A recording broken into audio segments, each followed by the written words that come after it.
I work. I don't know if you know, but I work in a very famous ghetto here in Santiago, a very historical ghetto, very dangerous. I Oh, have a home. really? Yeah, yeah, I have a homeschool over there. I do have a non-profit organization where we sort of give free education to kids and anyone that wants to attend to our classes. Try to save them Oh, from the man. educational system. Buy my novel, Escape from the Village, from major booksellers online. Go to escapevillage.com. Subscribe to the Substack. Go to fountainheadforum.substack.com.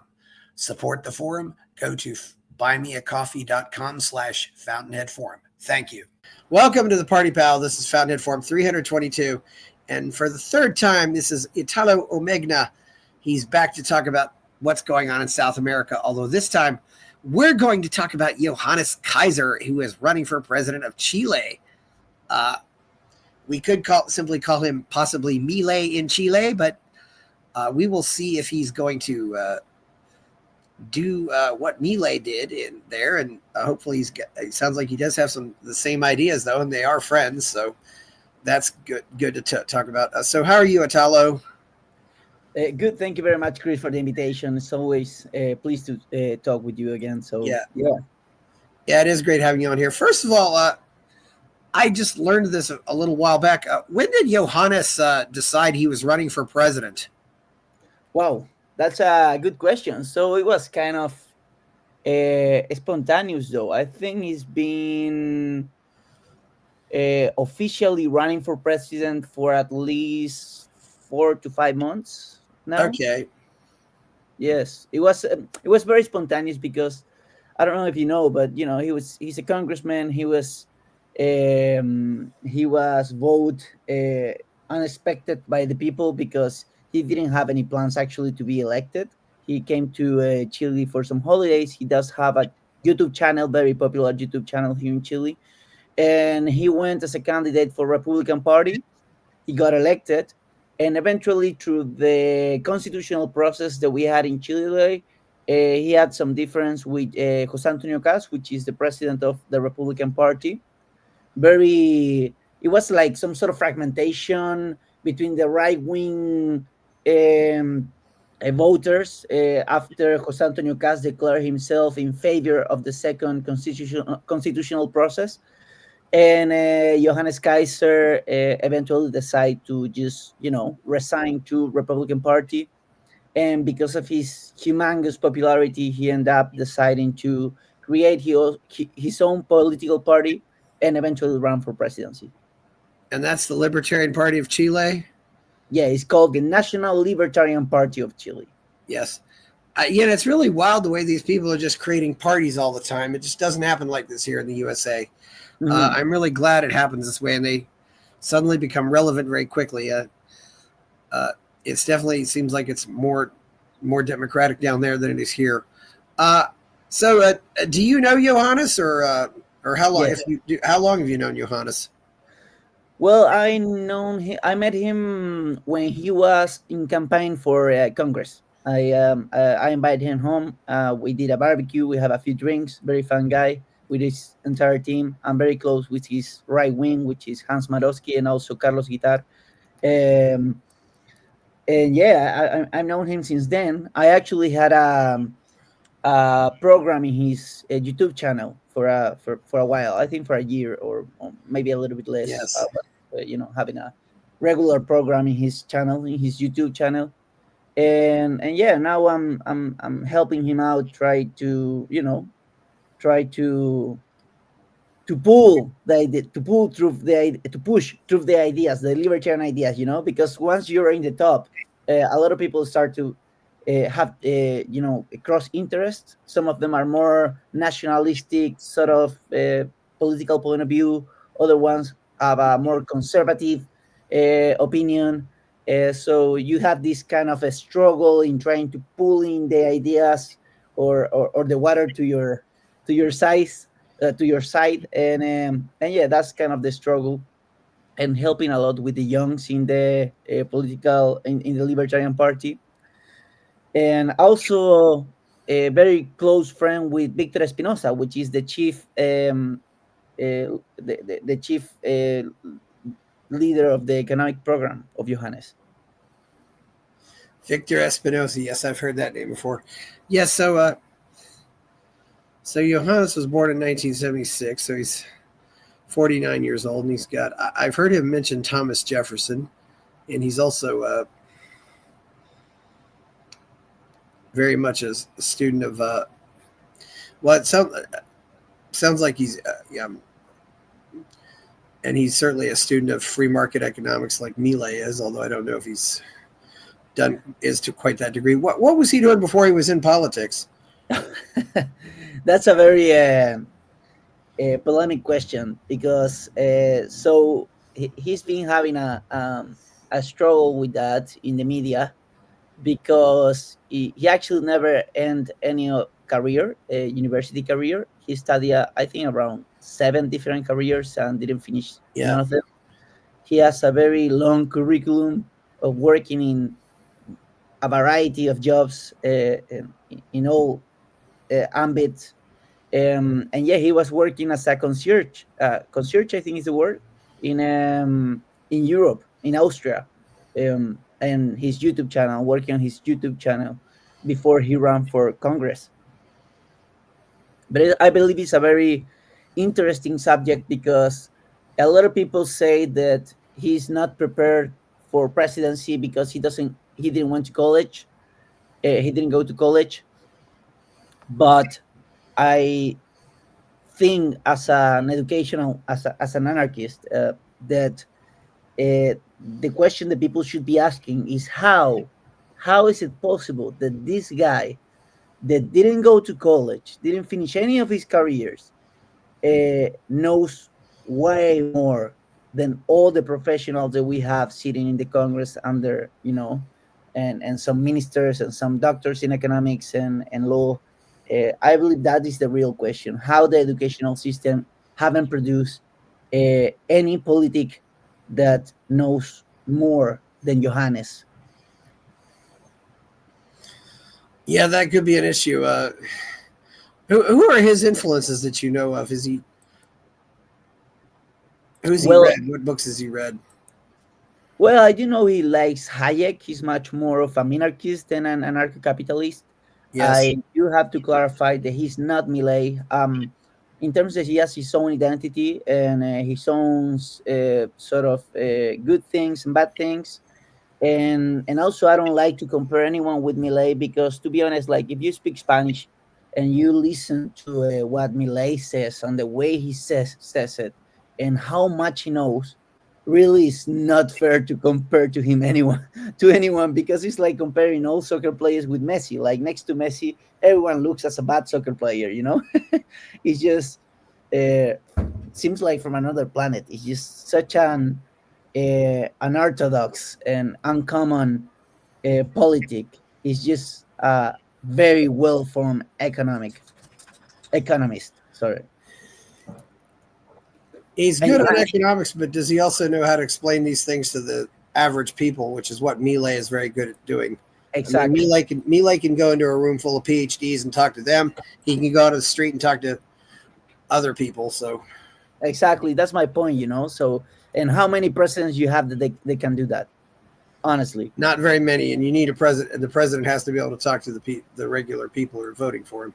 Exactly.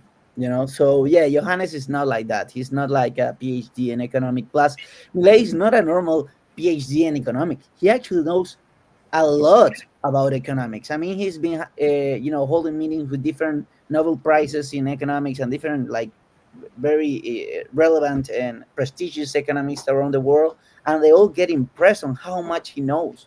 So, yeah, I don't like to compare Millet to anybody, because he makes everybody looks bad. So you think Kaiser looks bad compared to Milei? I believe everyone looks bad compared to Millet. Well, okay, that's a pretty big statement. So, well, do you think Milei is certainly given a boost to Kaiser's campaign? I mean, would he be running if Milei had not been so successful so far? Well, Millet is the president of Argentina, so right now he's limited by the things he can do, because either if Kaiser is elected or not, it's not right that a foreign president intervene in national campaigns, other countries' campaigns. So I, I do know that they hold meetings with some very important people of Milei's government, such as Stusenegger, who traveled to Chile, and we held a private meeting with him. I actually was in that meeting, and I know his support Kaiser because also Milei is very good friends with Axel Kaiser, which you interview a few times here in your channel. He's a very close friend with Axel, and Axel is Johannes' brother. So naturally, he supports Johannes, um, and he's been helping us out in sharing the experience of his government on how things have been done and how we could be doing it in a potential presidency government of Johannes. Yes, so Sturzenegger comes up and you have meetings. That's pretty wild. You think Hmm. there'll be a lot of collaboration if Kaiser is elected? Do you think there'll be a lot of collaboration with Kaiser and Milei, or do you think they'll work together? I mean, these two countries are obviously neighbors, and it's only what one Hmm. or 2 hours away by plane. Hmm. Yeah, well, I hope so. To be honest, I wouldn't be able to say that certainly, but I do hope that Millet, that in case Johannes, get in government, we have a very fluent collaboration with Argentina's government. I do believe it would benefit both of us because they have the Atlantic and we have the Pacific, so it's a very powerful potential uh, partnership. Yep. Has Johannes said anything about what was going on with coronavirus back in 2020 or 2021? Oh yes, he's big in that. I mean, he's completely opposite to everything that was done here in Chile. The quarantines, the vaccines. That, as a matter of fact, well, as you know, the media has been trying to put him as an anti-vaccine guy. Anti-scientific guy, anti-science, and that which is not true. He just raise reasonable doubts about the effectiveness of vaccines and the ethics about things were done back then. Yeah, there's been a lot of questions about those things. Uh, how bad was the situation with coronavirus there? Well, depends, because if you ask international parameters, it was amazing because we had President Piñera in that time, which handled it very well in terms of how international guidelines were put. Like, he follows them very well and very efficiently. Now, if you ask me, I think it was a complete chaos. I think they vulnerate fundamental rights systematically. I do believe that no one in Chile has raised in government any questions, not even the scientific community, about the ethics or the effectiveness or the side effects of the vaccines, of the coronavirus vaccines. Um, and that's very problematic. I mean, that worries me a lot because it says a lot about how Chilean culture is. I mean, we have like this sort of like group, collective culture where nobody question what politics do and what the law says, and we just follow the law without any critical thinking about if it's just or not, if it's prudent or not. And um and and and, and yeah, I believe that says a lot about our country, and it's a thing that it really concerns me. Yeah, it should concern you. I've heard Johannes really wants to encourage gun ownership in Chile. Is that true? Yes, absolutely. As a matter of fact, well, the Kaiser's family, they all sort of occupy a intellectual or public debate role. And one Yes, of they his definitely do. Yeah, there's Vanessa, there's Axel. They're pretty actually, well known in Chile. Yes. exactly, and there is Leif. Leif Kaiser, which is the younger brother, he's the director of the Asociación Chilena del Rifle, which is a rifle Chilean association. That is like the main aggregation Yep. pro gun ownership, and yeah, they've been doing a terrific job in the promoting of gun ownership and self defense rights. Well, we've definitely learned here that an armed society is a polite society, and you're also very much a deterrent for crime. What is the situation with gun rights right now in Chile? How Oh, easy well, or hard is it to buy a gun? no, it's very hard. It's not easy at all. I mean, you need to comply with a lot of requirements, and not just that. Also, the law is not well designed, so you can lose your gun for many stupid reasons. Like if your gun for some reason gets stolen, you cannot buy another one. You're prohibited of it. Even if you were a certified victim of a crime, of a robbery, and also, if you forget to renew your permit, you also lose your gun forever. Yeah, it's very restricted. I mean, we've been having a big issue in how government acts. Also, is been trying to do it to change the law without passing it through Congress. So the regulate organization, the regulators, have been trying to change the ownership to tenancy, and without passing it through the law, and that thank to the Chilean Association, the Chilean Rifle Association, is being denounced and eventually being corrected. But they've been trying to doing it for a long time. They don't even have the right numbers. I mean, you have different members of government, from right wing to left wing governments, talking about the amount of guns that they caught. They were in organized crime. They were the previously were owned legally. They do not have that number, and they've been changing it every time that they speak about. Some of them say 80%, some of them say 50%, some of they say 20%, and the real number is 3%. Well, here's what you eventually realize is that the organized people in organized crime always end up with guns, no Yes. matter what they do, and no matter what's illegal. It's only the people that really should have Yeah. them. I mean, I get because there is somewhat of a crime problem there. What are the crimes that are happening there right now? What kind of crimes are happening, and what's the biggest concern on people's mind right now? Well, I don't know if you know, but most of countries right now are raising alarms and alert to their citizens about traveling to Chile because of the rise of organized crime here. We have crimes levels that we never had in our history before. Uh, Gangs. What is it? Well, um, uh, well, mostly organized crime in general. We actually have not long ago the first case of cannibalism in our history. We never had that before. I mean, we have at least one kill every day. We have parts of people that are found in the beach, in garbage bins. It's been insane how fast and how fast the crime levels have been increasing. I mean, people knows that, and that's why it occupies the main priority in the polls for people. Italo, I've been to Santiago only a little bit.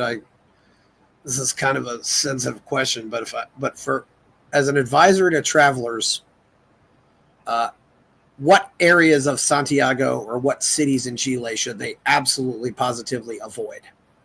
Oh, well, that's in Santiago, you probably won't go out of the touristic places. The center of Santiago is a very touristic place, although it's turning very rapidly in an unsecure area. I wouldn't be walking around with my phone in my hands, because you can, pickpockets. You get them everywhere in there right now. There's a lot of market, commerce there. There is run out of business. Nobody's opening business in the center of Santiago, which is one of the main touristic areas. But yeah, you should avoid any place that is not touristic. I mean, if you go to the peripheric areas, yeah, it's not safe at all. And Yeah, but mm, but you're not really seeing the country if you only go to the touristy places, yeah, I know. and And you're usually not getting the cheap prices. yes, exactly. Like if you have a Chilean friend, if you know anyone here, Yeah, yeah, probably it would be good if you travel with him around other areas that are not touristic, or to get to know some interesting places that might not be very known. Also, I would avoid towns as Colchane, which is in the north of Chile, is in the what is it called, in the border. And because there's a lot of immigration, illegal immigration going through there, and organized crime. The north of Chile's cities such as Iquique and Arica. My family is from Iquique. It's been changing a lot. There's a lot of Kike, yes, that's IQUE. exactly, yeah, yeah. Yeah, that's It used way to be up. it used to be a beautiful city. I mean, I used to go there for holidays with my family since I'm a kid, and every time I traveled there, it was getting better, and more beautiful, more touristic. And now suddenly it just turned into hell. I mean, a lot of Yeah, people living in the streets, a lot of insecurity, a lot of is child sexual trafficking. It's insane how much it deteriorate. It's been yeah, it turned. yeah. There's other towns like Yeah. Antofagasta. Antofagasta is also a city that I would avoid, to be honest. Okay, yeah, It's it's on very the dangerous. beach. Yes, it is. It's sort of a mining city, and yeah, Yeah, a lot of sexual trafficking and oh, drug dealing and organized crime there. yeah. There's also Copiapo. Yeah, Yeah, Copiapó. Well, Copiapó, I don't know how it is. It's not a very touristic city. There's not much to see over there. But yeah, I would avoid those cities because of what I said. I mean, a yeah. lot of Well, the immigration comes from the north, and together right. with the organized crime, illegal Well, immigration. I mean, well. I always think of Copiapo because of the copper miners. But it was interesting. The first show I did with you was I released it on October 13th, which was the 13th anniversary of the day they pulled the copper miners out, and it was also my 113th show. So yeah, destiny. I, Huh? I had a great uncle who got killed in a coal mining accident years ago. So I think that's maybe why I was a little more interested in that. I remember when that happened. I remember thinking too, this will be tough, but they'll get them out. I was always thinking that, but it might be a while, and I can imagine it probably was going to drive them crazy, but they all Well, got out. They all got out, and that was it was a miracle. It was a yeah. real miracle. I mean, like the chances of getting them out were like less than 10%, and they did. I They mean, just had to find the right drill because they just drill that rock. Yeah, yeah, but isn't that one of those moments though where everybody in Chile was together? They were yes, yes, all focused on one thing, and maybe even people outside of Chile because that's yeah. up in the Atacama Desert, which is the driest desert in the world. Exactly. And it wasn't just the drill. I mean, because they didn't know very well where they were. So the drill actually found them by accident, because the drill was, Yeah, drilling down, but it found the rock and it yeah. deviated, without them expecting Well, to. it's also something you learn when you're drilling like that. You aim, and then there's some other towns. There's Coquimbo and La Serena. That looks another city on the beach. Those are much beautiful cities. They're more touristic, especially La Serena. They're together though. They're like you Yeah. cross a street and you're in the other one. But there's Valparaiso, Valparaiso. Valparaiso, Omegna, same case. Valparaiso is very dangerous right now, though. I wouldn't go Oh, to Valparaiso. Valparaiso's right. It's kind of interesting. You've got these dangerous towns, but they're on the beach. Is that because there's a lot of shipments coming in, or what? No, no, no, no. It really has to be like in the north is because the frontier, like people illegal immigration comes from the north, and in the case of Valparaiso is because of the Yeah. mayor. Where are the illegal immigrants coming from, and are they all criminals? I mean, Oh well, I no. mean, are they all doing violent crime? I mean, and I'm not talking about maybe stealing a hubcap or something like that. I'm talking about serious murder. Oh no, kidnapping and yeah, Yeah. yeah. No. It's been. I wouldn't be able to say that they're all criminals. I mean, they Where are all they coming from though? They're not from Chile. Mostly Venezuela and Colombia. So you're getting the worst Venezuelans and the worst Colombians. Yeah, actually, even Venezuelans that are here says that, because a lot of them, they come legally to Chile, said, okay, you guys received the first generation of immigrants, the first wave. There was a wave of professionals, families that come to Chile, and eventually just the rest came by, and we have no control, like no control Yeah, at all. Coming in and out of Chile illegally is so easy. It's really yeah. easy.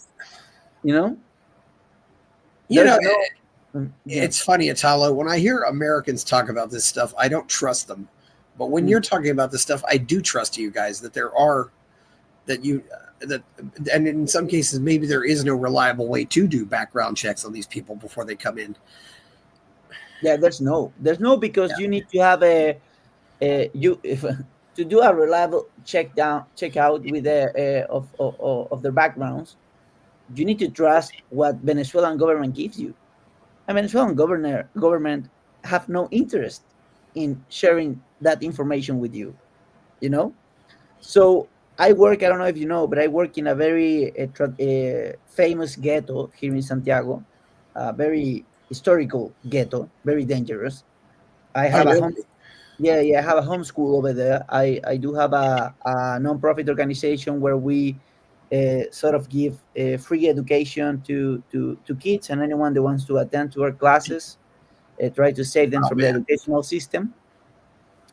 And we are that is located. absolutely fantastic. You're a beautiful human.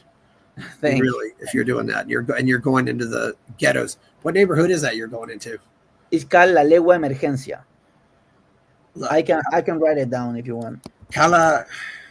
La Legua is like one of the most emblematic ghettos in Santiago, and I can tell you from first hand that the organized crime has changed so much, because especially because of hitmens, foreign hitmens that arrived to Chile, and and the problem with this is that national criminals, like Chilean criminals, had to, step up their game in order to be competitive with other criminals, because they're so savage, you know, on Yeah, how they kill people. They have no codes. They just kill anyone. They don't care if it's a pregnant woman, if it's an old lady, if it's people that lives in the same neighborhood.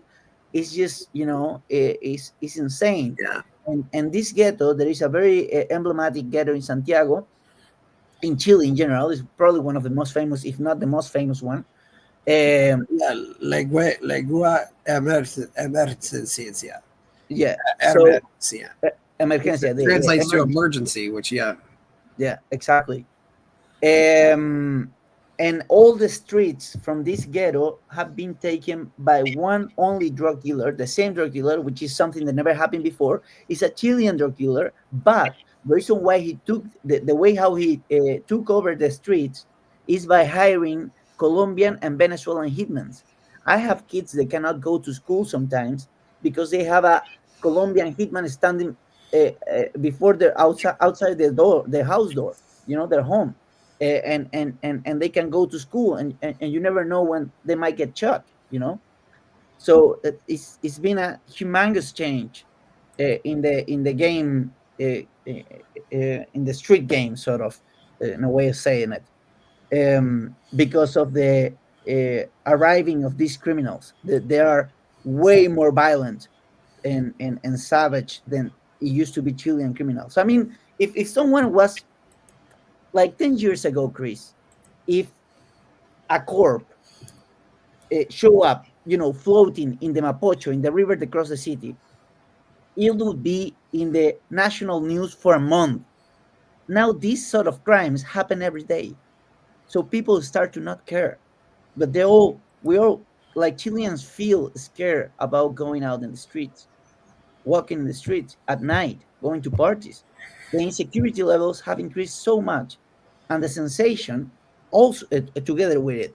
It's just like we have record numbers in homicides, in assassinations, in sexual crimes, in the 3 years of Boric. We have the three higher numbers, records, and since we're back in democracy. Yeah. Yeah. So it's uh, do you think they need to have more police officers, or what's the solution in the meantime for this? Yeah, well, one thing is that we do have a lack of police officers. We do not comply with the numbers we should have. I don't have the precise number right now. Johannes has it. He always mentioned it in TV. Although, But the main reason is the judicial, the justice. I mean, the judges that we have. Like, I give you an example that happened 2 days ago. uh, Students, not college students, like we media call them students, from IMBA, which is one of the state schools, most used to be one of the most prestigious state schools in the country until Bachelet placed his educational reform and destroyed the entire public system. So 1 or 2 months ago, 33 students got burned because they were doing Molotovs inside the school and the Molotov explode. 2 days ago, these guys that are called overoles blancos because they dress white and cover their faces, they always do. They went to the street outside of the school, stopped a bus, a public bus, people transport. They pull people out, 20 people out of the bus, and they burn it in the street. The mayor of Santiago plays what is it called? What's it called? Denuncia, against justice, to the justice because of this crime. The judge Urrutia said that he didn't have the attributions to do that, even though he does. Judge Urrutia is one of the many judges that we have here in Chile. They are publicly declared communist, and they have a very long historial of helping organized crime, such as, let's say, Gallegos, which is an organized crime that is here in Chile. That I think they come from Peru, if I remember. Um, they were in prison, and this judge give them the benefit to have cell phones in their cells yeah. and many other privileges. Like, Yeah. One thing though, really, how much at least in America, crime is still really a local responsibility. I mean, what can the president necessarily do something about crime in the country other than say making it harder for people to come in? But I mean, really, I mean, Donald Trump can't tell the city of New York to hire more police officers, and he can't tell this, he can't tell the state of Alabama to hire more police officers. mhm. All of these things are still very localized. Mm. Are things Well, more just here is as localized centralized. there? Here is very centralized. So the police, well, the president can do that. Can ask to carabineros, to the police force, to hire more policemen. Yeah, it's one of those things I really got to explain to a lot of South Americans is we don't really have that much of a top down system here, and I mean a lot of the chief of police in one city has a lot of power. The county sheriff can have a lot of power. The sheriff, of course, is elected, so not to mention a sheriff in any county can just say, "Oh, you're all deputies now," so basically you can make every adult in the county a cop if he needs to. Well, I do prefer that system, though, to be honest. Yeah. Like, I think Uh, because I mean, if you have a bad president, yeah. you're doomed. Like, the entire country goes down, like it's happening right now to us. Yeah. Well, in that system, at least it's a little bit more competitive. Like, you can see different results, and people can sort of perceive, okay, this municipal is not doing a very good job with the with police, but this other city he does, and maybe we could move over there because it's safer, and sort of all that incentives are very good, I think, for people to start to evaluate in a more efficient way, what is it called, politicians performance.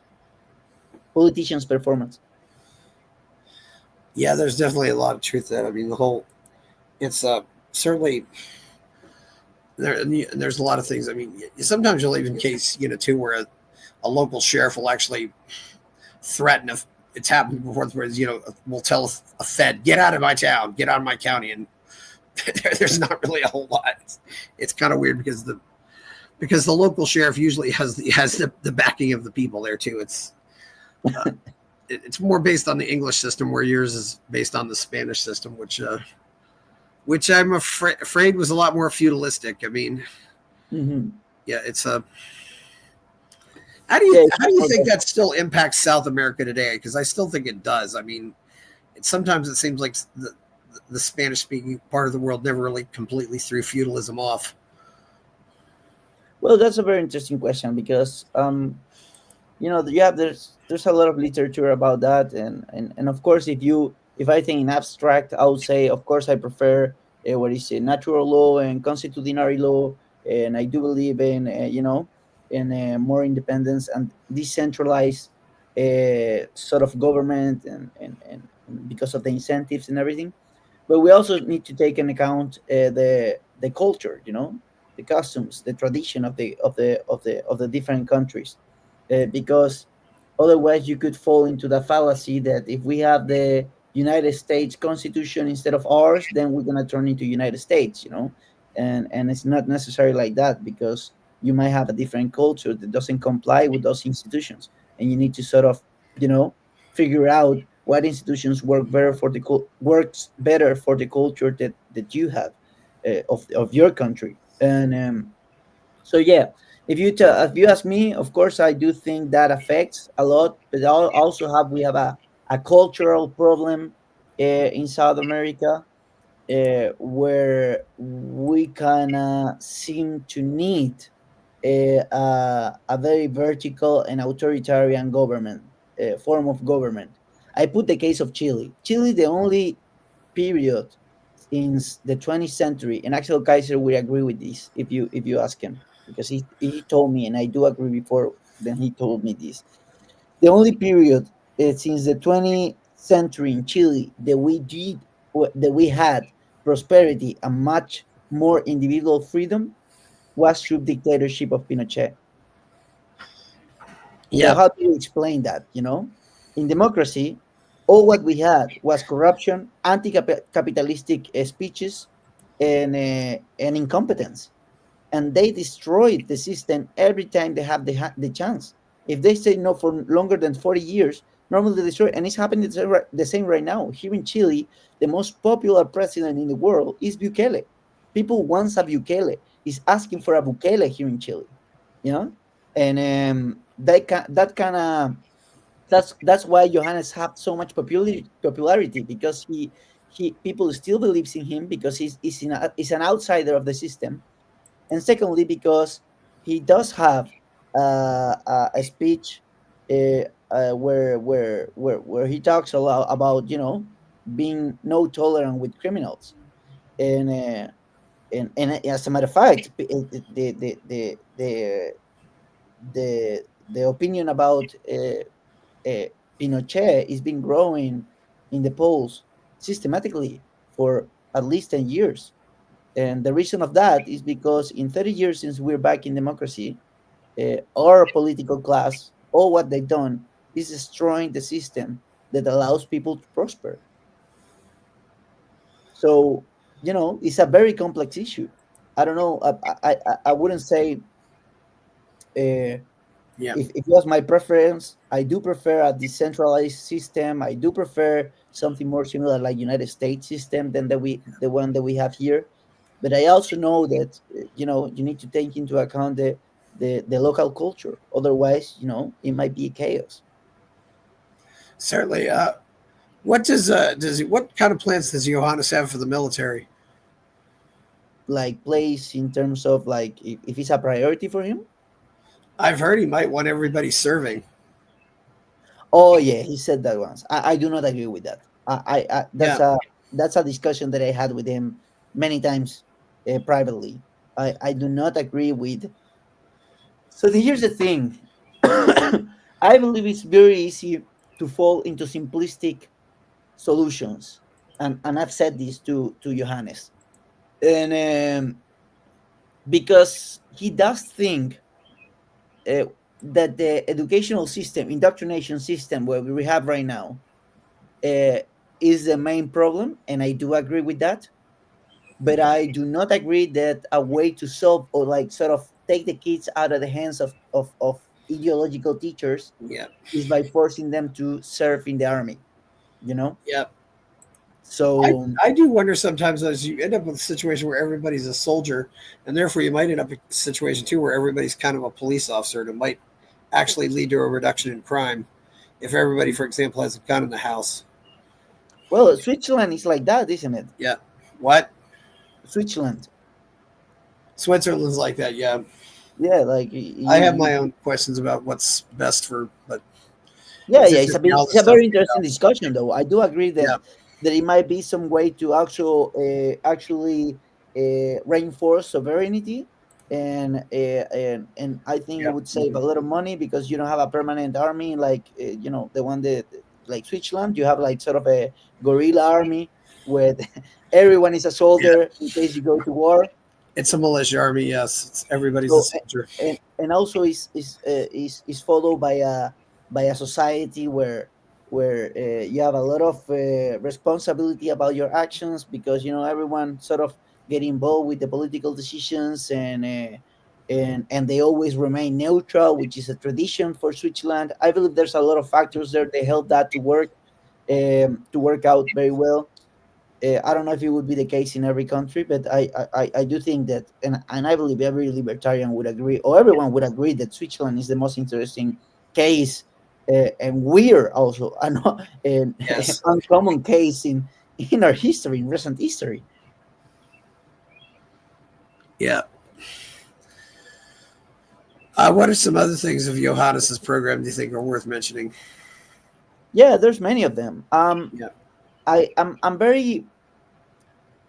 very happy with the economic proposal that he has. It's Yeah. a very interesting proposal. What's his proposal now? You aren't as nearly as bad a shape as Argentina was when Milei won. So Yeah, hopefully well, hopefully he'll have a lot better place to start. yeah, it depends, because you might not, there's different reasons why Chile might, well, a country might have been in an economic situation, they go beyond the politics that they implemented. It's just, you could have a different tradition or institutions that work better, or a historical context that didn't allow the politics to destroy everything very quickly. In the case of Argentina, you do have a lot of advantages that we do not have. On one hand, yes, people were tired of the economical system, or that is being implemented for more than 70 years. On one hand, in the other hand, you have a political system that allows you to do big changes, uh, which we do not have here in Chile because we don't have midterm elections, and that is a big issue because normally when you got elected president, a Congress doesn't follow you. You normally don't get Yes. majority in Congress. But if you have midterm elections, it's a way that society, or the country, can evaluate your performance in the first 2 years, which is something that is an advantage for Argentina, which we don't have. So yeah. Anyways, I do think that the best part of the economical program. Listen to this. I've been thinking a lot about this. It's not even lowering taxes or lowering regulations, but it's recovering, which I believe is the main uh, fight that libertarians should assume uh, in favor of freedom, which is to recover the isonomy principle. You know, the equality before the law. So I do prefer not lowering taxes, but placing all of them in one tax, like everyone the same level, than lowering taxes differentially. You know what I'm saying? So Yes. I've been thinking a lot about that, and I think the best part of the program is that it not just only lower taxes, to turn Chile into the most competitive country in the corporative tax and rent tax, etc. But that he also suppressed all different taxes and just placed one flat tax, and unify the system, because that is recover. Uh, that is understanding the importance of equality before the law, for individual freedom, for limited government. I believe that's the main struggle. That's the main fight that we need to do. That we need to have. Yes, I did. Well, you got this about right. Yeah. So, what do you think Johannes's chances are? Well, right now I would say 50-50, in terms that uh, so in public polls is falling, but in internal polls, which I believe are the real ones, because the public polls, the most famous ones here in Chile, are very limited by the methodology they use. Internal polls, Johannes is first or second most popular candidate right now. In popular polls, in public polls, or the most common polls, he's dropping. But to put you an example, in the same period, uh, uh, last elections, these polls show as a winner Daniel Hader, which is a communist that didn't get to the finals. Jasna Proposte, which he didn't even run. Well, he did a very horrible. It did have a terrible performance in terms of voting. And Joaquin Levin and Jose Antonio Cas and Boric, they were the two finalists, have only 4%. So it's not something that actually gives us a trustworthy, like sort of a picture that we can trust. I do believe Johannes have big chances of winning. It all depends on him, to me. I believe he does need some adjustments in his campaign strategy. He does need to fix a few things, and I do believe he has big chances of winning. Well, I hope he takes some advice from the Milei playbook, because Milei certainly knew how to win. How are the elections structured down there? How does it work? Can you tell us when we're going to have an election? How that's going to work out? Yeah, well, so What the days? Like, elections are in November. Right now, we are in primary elections for the left wing. So the officialism is running the primary elections. I mean, they have different candidates, and they go into an election, and yes. people from their side pick their candidate. In the right wing, we do not have primaries, because they didn't have any agreement on that, because Evelyn Matei, which is Chile Vamos, like the most traditional right wing, I call them fake right wing proposal, didn't went into agreement with Johannes, because first and all, they didn't have Johannes have any chances. Then they find out that Johannes does have chances to win, but Johannes said, I don't want to go into primaries, because I only would go to, if you go to a primary and you lose, you have an agreement, and that agreement says that in case that you lose, you need to support the other candidate that won. And and to do that, you do need to have sort of like common ground with that candidate, and we do not have any common ground with Matei. And with Jose Antonio Cas doesn't want to go to primary, because he says this is his last election, is the last time he runs for presidency. So yeah, it's going to be a very interesting election. And well, eventually, once the primary is finished, you go to November. You have the first round and the two major votings, unless one candidate gets 50% of the votes plus one. In that case, he got elected immediately. He gets elected immediately. Otherwise, they go to the second round, where they only have two candidates, the two candidates with the major votings, with the major percentage of votes. Okay, so who are some of the leading opponents in this election?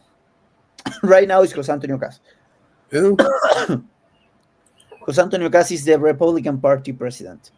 Oh, Cast. Okay. Yeah. Yep. And you said there's a primary, then there's an election. So when's the Yeah. primary? I think it's in a few weeks, or next Okay. month. I think it's in July. Yeah, they We'll see already what happens. the debates are already open. I mean, there's been a lot of debates Yeah. among the left wing, and I gotta say, we have the most radical left wing that I've seen since the return of democracy. I mean, it's insane. It's insane. They're all very extreme left wing candidates, and like if you listen to their debates, and you don't see any major difference from the Communist Party candidate to Gonzalo Pinter, which is from the political party of the actual president of Gabriel Boric, and Carolina Toa. Plus, it's insane. Like Chris, it's really insane because Janet Jara, which is the Communist Party candidate, is the labor ministry. It was the minister of labor of Boric, and we have the worst numbers in employment in our history, in our recent history. And then the other candidate is Carolina Toa, which is the interior ministry, which is the one in charge of security, and we have the worst numbers since the return of democracy. Those are the two strongest candidates that the left wing have. And I can't believe Chileans can vote for those people, not just because of the radical ideology, but also because of their performance. It's just insane. How can you defend a candidate that has the worst number and Chileans feel it every day? How can you back that people? It's just I don't get to make sense of all of this. Yeah, it doesn't make a lot of sense either. Is there anything else we haven't covered with Um, regard that you think is important? I mean, I don't know. Does Kaiser want to legalize drugs or? no, no, that's a that's a big also I know discussion. ayahuasca is still. I know ayahuasca is illegal in Chile. Yeah, Of course, it's a natural medicine in Peru. yeah, it's illegal. Well, it's illegal wing because you will anyways find it everywhere in the north, But yeah, that's a big discussion that I also have with Johannes, because I'm pro legalized drugs and he's not. So yeah, and I don't like the arguments that he gives. I do believe they're very weak arguments. They're not coherent and they're not well informed arguments about drugs. But well, yeah, that's to be honest, those are minor things right now, and compared to all the things that are happening in Chile, like insecurity, as I told you, is crazy, and economically, Yeah. we're having terrible results, and you know so Okay. yeah, Well. yeah, it's not in favor of that. He's a pro market candidate. He does have a lot of nationalistic sort of um, Yeah. kind of you know Yeah. It's certainly. I mean, I certainly looks like he's got some things in common with me. Like, I mean, certainly going to be. I mean, when I visited Santiago, I saw a lot. It seemed like a very optimistic place, though. So I think you're definitely moving forward. Maybe just going more free market, you'll definitely be in the right way. Go the right way. So where can we find you out there, Italo? where you can find me. Well, you can find me in my social media. I have Italo.Omegna Okay. Omegna in Instagram mainly. You all have my YouTube channel. I'm also Yeah. working in Desarrollemos Chile, which is a local digital media that we're running. We opening here Yeah. probably in a few months the Mises Institute in Chile, Oh uh, yeah. in collaboration with Argentina. Yeah. The Uh, Mises Institute is really making inroads. Okay. Well, thank you, Italo. Yeah. you freeze. Sorry, what did you say? I said thank you. Oh yeah. So So well. yeah, Yeah. Well, please like this video, subscribe to the channel, go buy my novel Escape from the Village. Check out my Substack and go to buy me a coffee where people are giving you money. And thank you, Italo. I'm Chris Baker. We're out. Buy my novel, Escape from the Village, from major booksellers online. Go to escapevillage.com. Subscribe to the Substack. Go to fountainheadforum.substack.com. Support the forum. Go to buymeacoffee.com/fountainheadforum. Thank you.